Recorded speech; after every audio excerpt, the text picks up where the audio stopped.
the Registrar of the High Court, Nalerigu, and staff, distinguished invited guests, ladies and gentlemen. It is an honor than me for the invitation to be part of the ceremony to open this noble corps. Over the last quarter of last year and this year, we have had similar ceremonies across the Northeast region. We have a similar district court at Bunkpurugu-Nakpanduri, precisely in Yagba. We have one in Chirponi. We have one in Yunyo.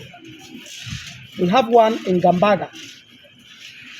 All commissioned within the period of the last quarter of 2023 to date. Here we are today to commission the district courts for the Bunkpurugu-Nakpanduri district. That brings the number to 4. Before then, we had only 2 magistrate courts, one in Wale and one in Nalerigu. Thankfully, we have had 4 additional courts added to bring the number to 6. That certainly is not the end of the story. Same last year, the then Chief Justice had the opportunity to come all the way from Accra to Nalerigu to commission the first ever high-circuit court in the Northeast region at the regional capital, Nalerigu. And then also this year, we also had the privilege to commission a circuit court in Wale. That brings the total number of courts in the Northeast region to about 8. Of course, they will deal with cases at different levels. So if you were to consider what obtained in the past, we had only 2 magistrate courts. Now we have a high court, additional 2 circuit courts, because the high court in Nalerigu will also serve as a circuit court. The court buildings are just not provided in isolation. Accommodation for the judges and magistrates have also been provided so that they can be comfortable in doing their work. This, I sincerely believe the people of the Northeast region, in particular the chiefs, are very, very appreciative to the government for all that has been done to try to expand access to justice delivery system. What that means is that previously, people had to travel long distances to access justice. And that in itself did not allow people who do not have the financial wherewithal to be able to commute to the courts in order that the ends of justice can be served. Within all our districts, we can access justice depending on the type of case that one has to deal with. While I don't pray that we throng to the courts every day because of cases, like it or not, there will always be cases. So aggrieved parties can go to the courts to seek justice.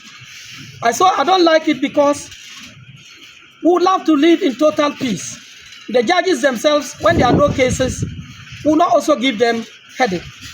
But because we are in a modern society, these issues can come up, and when they come up, you come to the court for amicable settlement. As the chief said, the court is there to complement the already existing traditional systems of justice delivery. So the court is not coming to be in competition with our traditional system. Neither is the traditional system going to compete with the courts. The two are going to work in tandem. They will complement each other so that at the end of the day, we will deliver justice.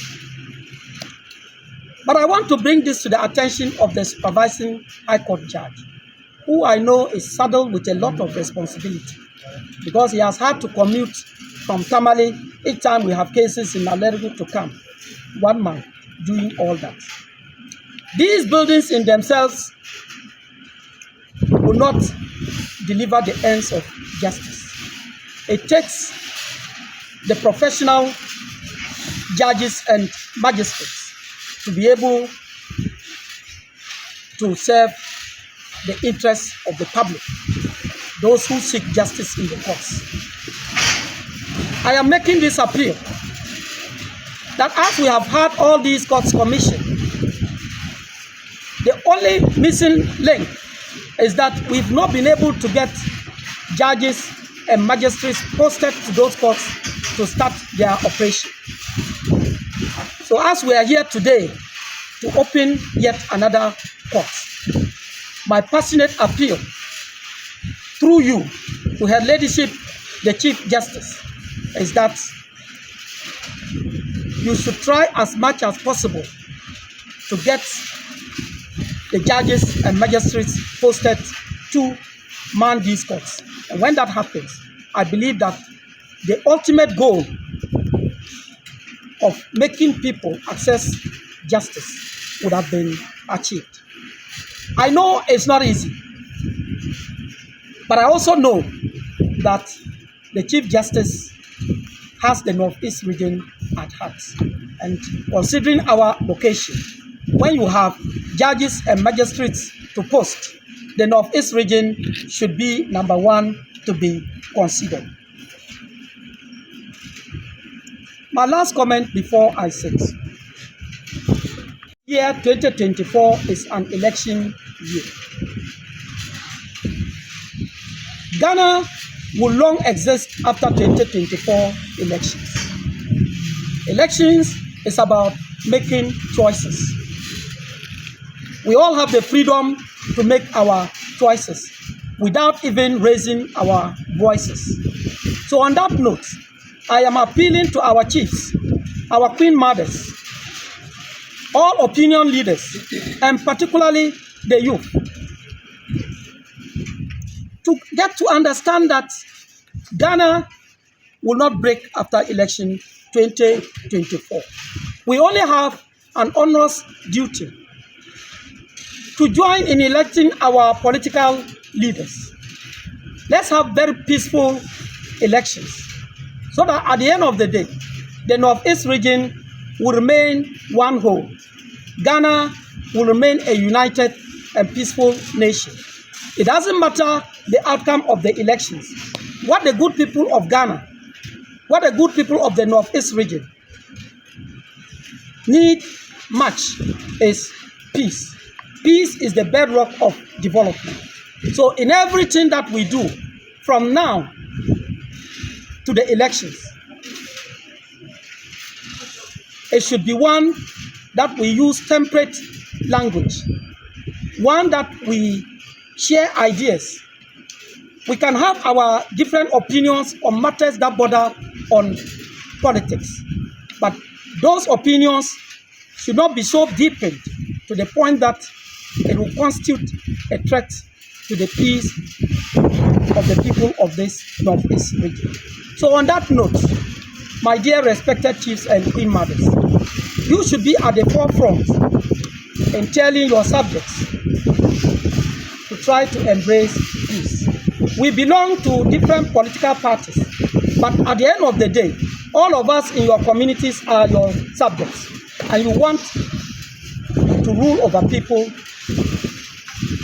who are peace-minded, to rule over people who will embrace peace, so that at the end of the day, you and I can help develop this our young region. We have a lot of teething challenges, and when there is peace, that is when our chiefs and political leaders can make a call for us to get our fair share of the national cake. But when there is no peace, the chiefs cannot get to talk about development, neither do our political leaders. So on that note, I want to welcome His Lordship, the Supervising High Court Judge, and the Magistrate to today's ceremony, and to give my assurance that as the political head of the region, they can count on me day and night and the work that they do. After all, yes, is to serve the Ghanaian people. Ours as politicians is also to serve the Ghanaian people, whose interest reigns supreme in all that we do. So you can count on me. I know as we open the courts, your challenge will be to have basic facilities that you need. Some necessarily will be provided, not all. So I want to appeal to the district chief executive that when a magistrate is posted here and he knocks at your door, day or night, please get to understand that whatever support that the assembly can give to make this court succeed in this way, please do not hesitate. On that note, ladies and gentlemen, thank you for this meeting.